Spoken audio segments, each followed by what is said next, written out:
Welcome to Special Session. I'm Brian Schott with Utah Political Watch. Democrat Ben McAdams represented most of what is now Utah's 1st Congressional District, first as a state senator, a Salt Lake County mayor, and then in Congress.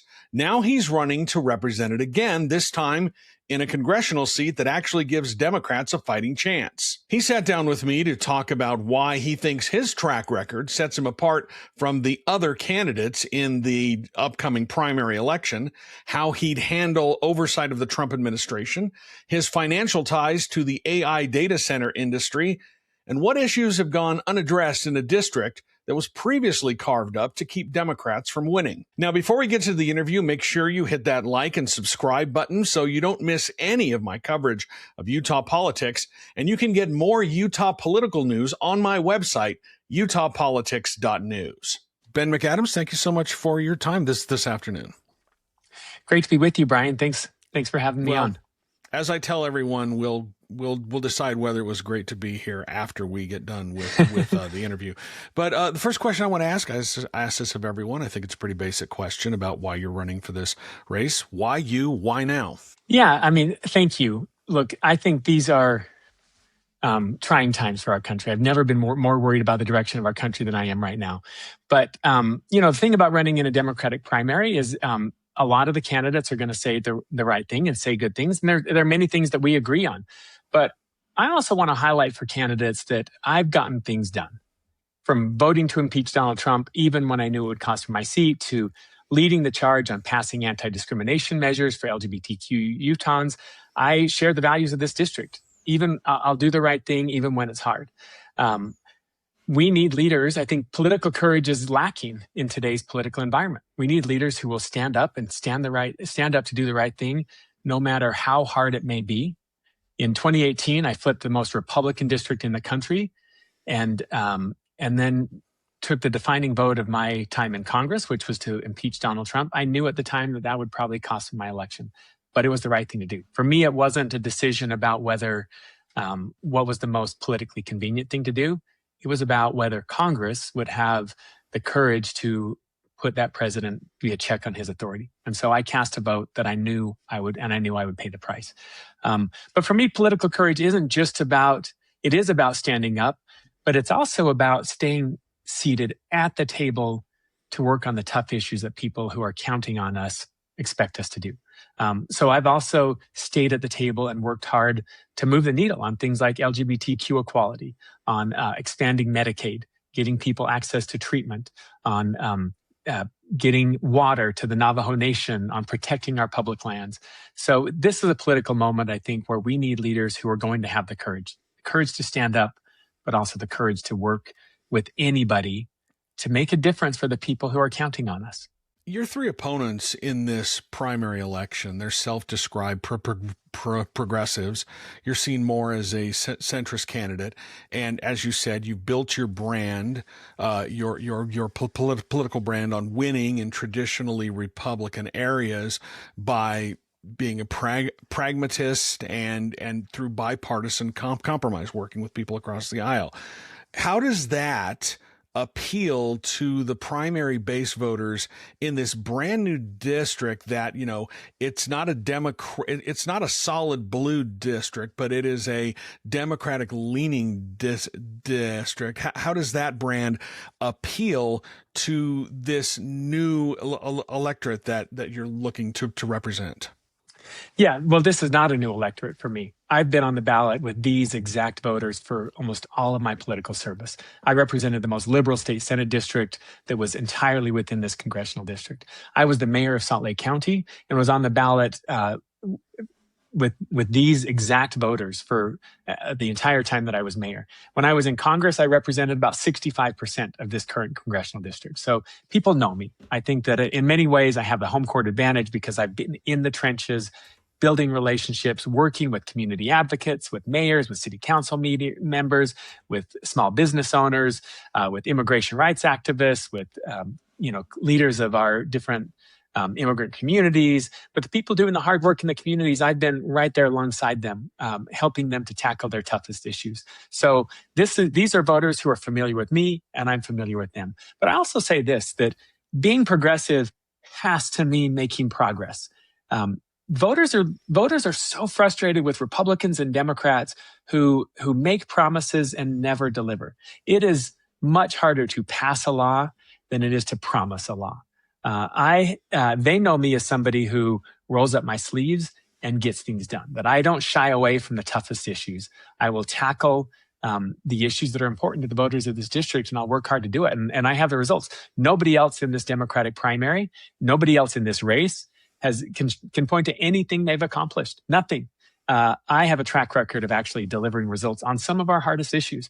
And in spite of that, I also have never shied away from standing my ground, to stand up for our values and to do what's right. So I'm running for Congress because I stand up to corruption. I also know how to bring people together to solve hard problems and to deliver real results. The people who are counting on us expect nothing less. You alluded to it a little bit earlier in this conversation. When you were in Congress representing the old 4th Congressional District in Utah, you constantly had to look over your shoulder because a lot of that constituency was, Republican dominated, and mostly because of the gerrymandering that put that district in place. And that, I think it's reasonable to argue that's reflected in your voting record, in a lot of your voting record in Congress. If you win this new Democratic leaning seat, will your approach to legislating change any? And will you feel freer to vote on some of those priorities that the more progressive base of the Democratic Party has set as a priority? One of the things I'm proud of, people who know me know that I am accessible and open and listen to everyone. So whether you're a Republican, Democrat, Independent, you'll always have an open door with me. And when I was in Congress, I held town hall meetings. When I was mayor, I held town hall meetings, even on tough issues, even when I knew that people were going to be upset. Voting to impeach, when I declared that I was voting to impeach Donald Trump, we had packed town hall meetings where people came out of the woodwork angry about my decision. When I was the mayor and tasked with addressing our challenges around homelessness, we held town hall meetings across the county. Thousands of people showed up to tell me very loudly what they thought about what I was doing. I listen, and I will always try to reflect and incorporate what I hear from the people who I'm fighting to represent. That being said, I think I'm proud of my track record. You look at the things that I stood for. I stood up and led the charge to pass LGBTQ non-discrimination protections in Utah in 2008. There weren't many Democrats who were talking about LGBTQ equality in 2008. They did not shy away from leading out on that issue. As the mayor of Salt Lake County, I stood proud and strong and built a coalition to expand Medicaid, to get thousands of people access to treatment. That was not, call that progressive, call that whatever you will. It made a difference for people who were counting on it. And in Congress, even representing the most Republican district in the country, I stand proud and strong for the decisions that I made. I've always supported a woman's right to choose as a state senator, as a mayor, and as a member of Congress. So people know me as somebody who stands my ground. I certainly listen to people who elect me and want to, and as a representative, you incorporate what you hear from the people who elected you into your decisions. But I'm proud of also my track record of actually making progress on the progressive values of the people in this district. There's some in this race who are framing it as a fight for the soul of Utah's Democratic Party. And they point to the results of the state convention where you finished second to Liban Mohammed, got 51% of the vote. They're saying that's evidence that the base of the Democratic Party here in Utah wants a more combative representative in Washington. How do you read the result of that convention vote? Yeah, I loved the delegate and convention process. We had meetings where I met with hundreds of delegates for 2 hours at a time. We'd have small groups of 10, 15, 20 delegates, and we'd talk for 2 and sometimes 3 hours about the issues that we all care about and my plan for making progress on those issues. Delegates at the convention are the most passionate of voters, and they have strong feelings about so many issues. I'm really happy that we got 49% of the vote in the convention. We came short of the first place finish by 16.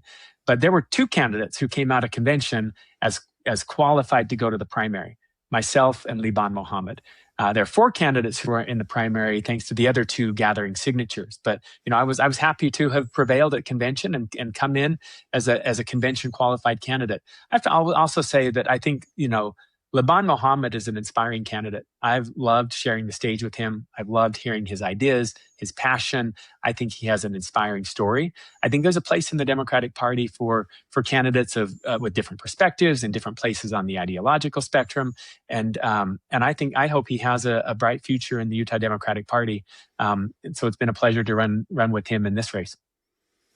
One of the criticisms that has been leveled against the Utah Republican Party is that the party's core delegates who vote at convention are out of step with the primary voters. And we've seen that in election results because a lot of those a lot of those candidates who are endorsed by the convention delegates don't do well when they're forced into a primary by signature gathering candidates. Do you think that applies to the Democratic Party here? Do you think that Democratic delegates are out of step with a wider electorate who'll be voting in this upcoming primary? Yeah, I think we'll see with the primary. We felt we were ecstatic with the results of the convention, and to have such a strong showing in convention was really encouraging to us. You see other, prominent figures have done a lot worse in convention, so we felt really good about that. I think we'll see when the primary ballots are cast how primary voters stack up. What one thing I would say is, primary delegates are very passionate, and they are people who have the time to be well read and follow issues very closely. Primary voters, in my experience, they are the ones that are the most outcome focused. They may not care what slogans you're tweeting about, what purity test you're applying. What they care is that things change for the better. Primary voters, Republican and Democrat, they're the ones that are really hurting. They're the ones who are hurting from high gas prices. They're the ones that are hurting with, the cost of housing. It is, I think we all need to recognize the privilege that we have of being able to, if somebody's declaring that it's my way or the highway, that's a privilege that a lot of people don't have. A lot of people who are struggling to afford healthcare, to afford housing, to put food on the table, they don't care what purity test you apply. They care what changes. They care that life gets easier for them. And that's where we feel really strong going into the primary election, because I'm the only candidate in this race who has a track record of delivering results, of delivering outcomes that have made people's lives better. And I think that's a stark distinction between anybody else who's running.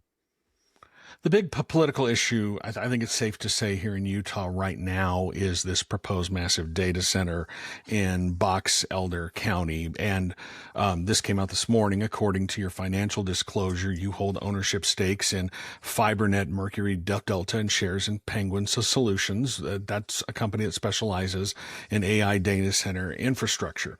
If you're elected, how are you communicating with voters or how do you plan to communicate with voters that they can trust you to regulate or limit the resource consumption of these data centers when you, according to your financial disclosure, stand to financially benefit from that industry?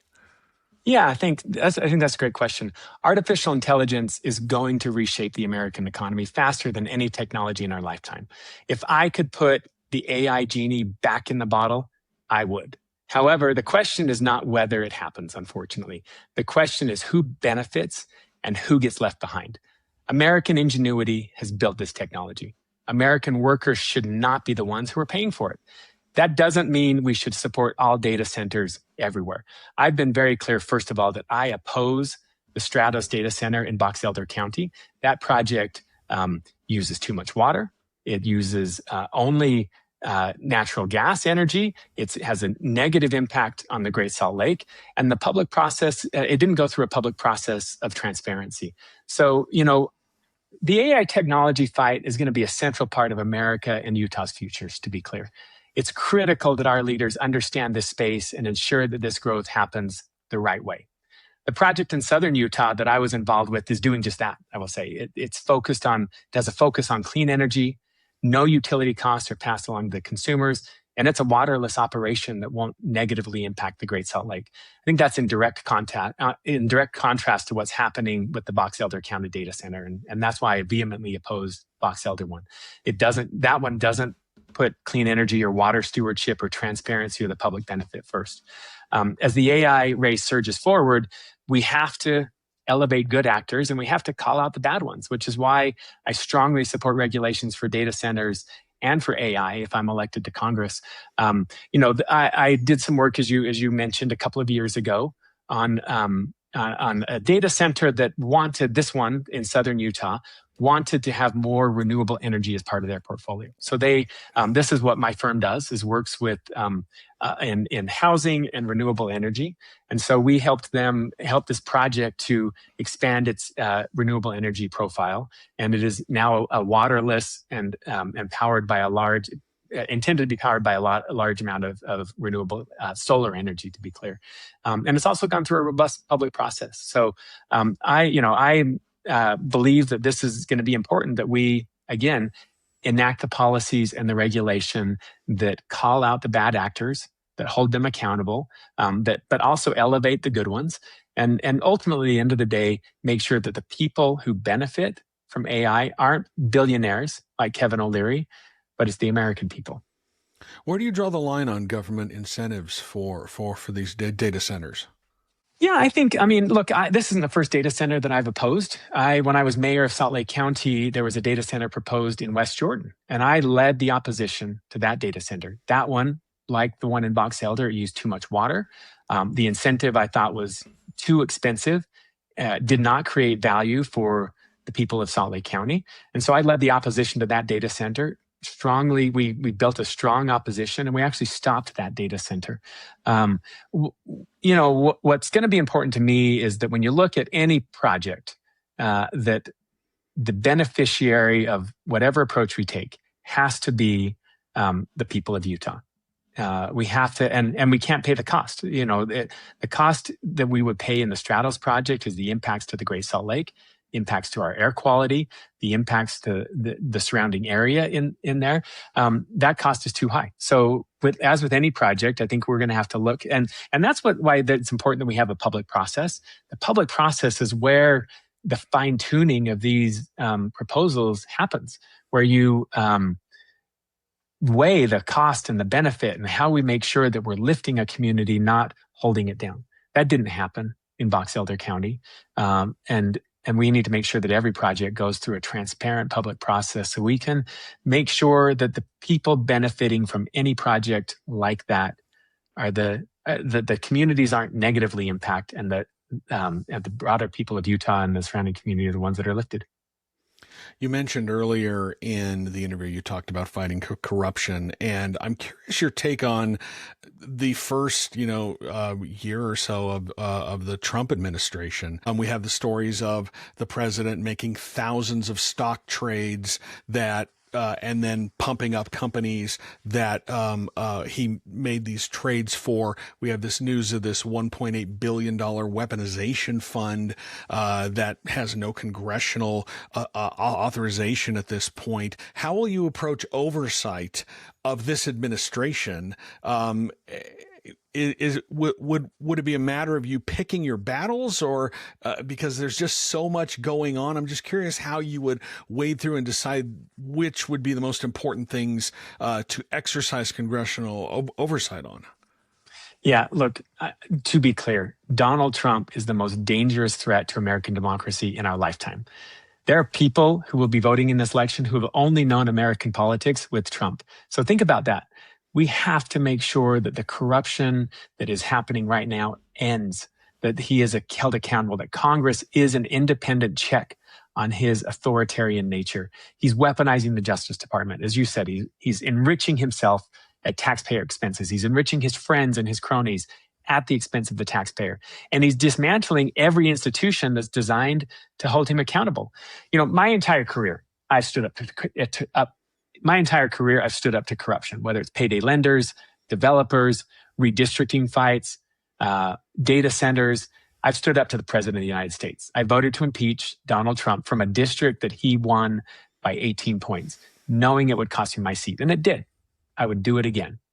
We've already stood toe-to-toe with Donald Trump and not back down. And I'm the only person in the race who can say that. I'm the only person in the state who can say that. Look, we are in unprecedented times. I think this is an existential moment for our democracy. We're not just fighting to win an election. We're fighting to make sure that elections still mean something. Talk is cheap. We've had enough talkers.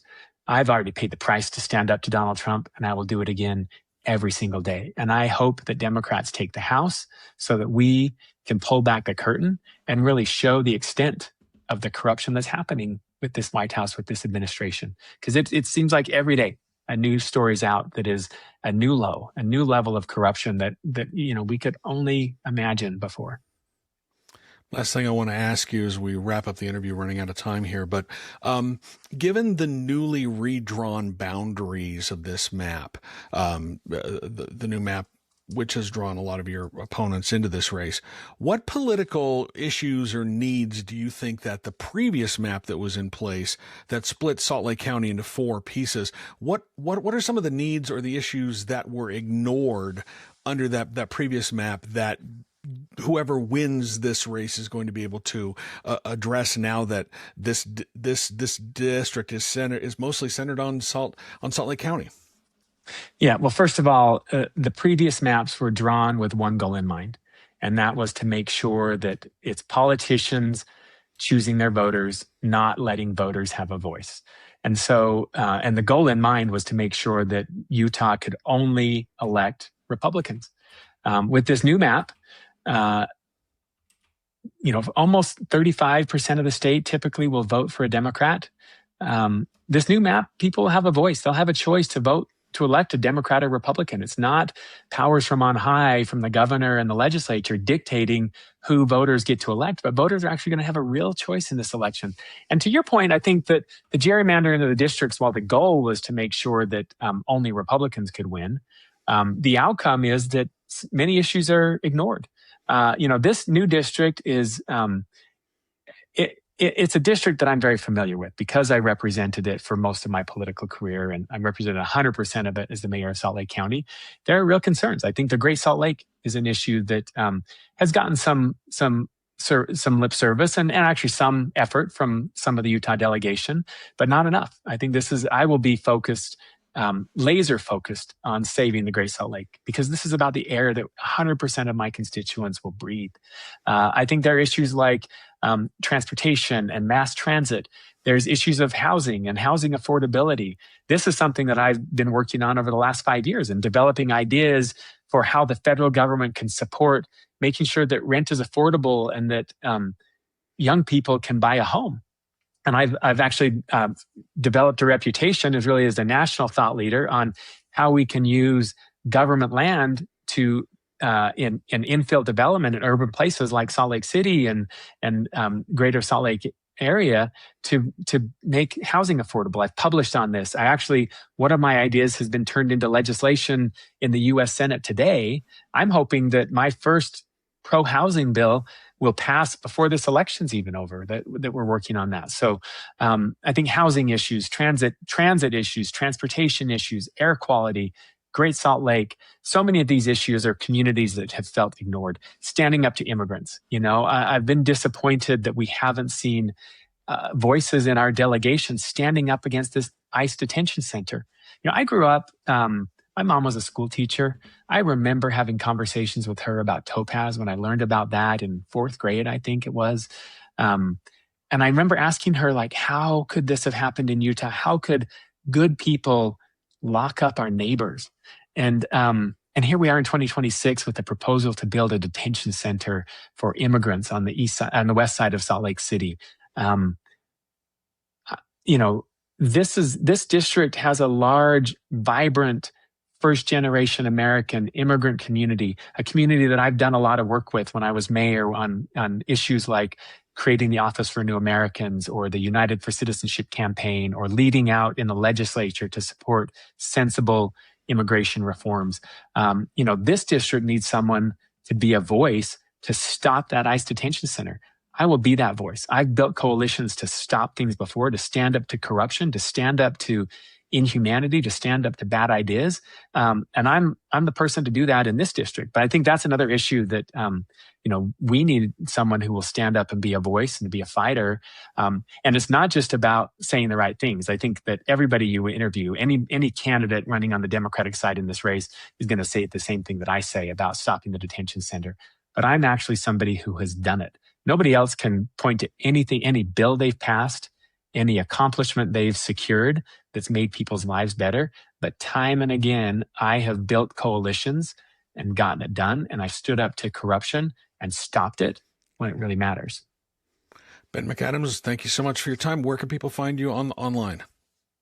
BenMcAdamsUtah.com or find us on social media. Thank you.